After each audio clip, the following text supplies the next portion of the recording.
So here's Robert steering Ingwe. We're heading off to Portugal, and we don't always hand steer, it can get a little tiring. So we have a little device called autopilot.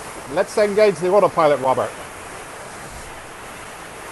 And now if you notice, Robert can take his hands off the wheel, and the autopilot is controlling our direction.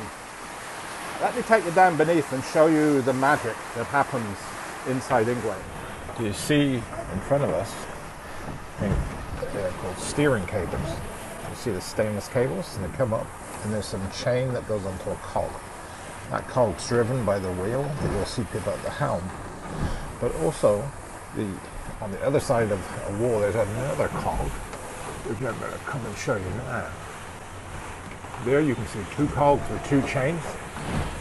Well, the second chain is controlled by this little black device, which is the autopilot motor. Oh, sorry, we're bouncing around here. And on the front of this autopilot motor, you see there the chain is attached and it's moving around. So the autopilot is actually moving the gear that holds that chain, and as we need to steer slightly differently, it turns it around.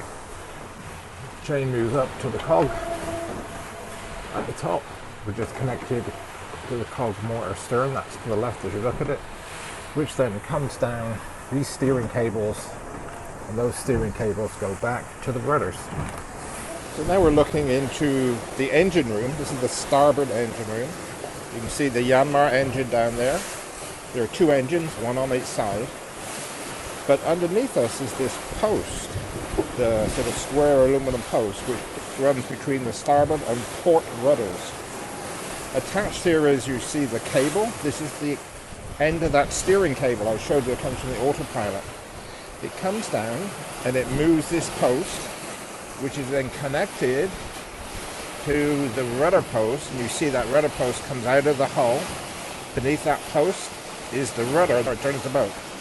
So as the autopilot is turning the chain on the cog, it leads to this steering cable being pushed and pulled, which moves this large piece of metal that connects the starboard and the port rudder posts together and coordinates the movement of both the port and the starboard rudder.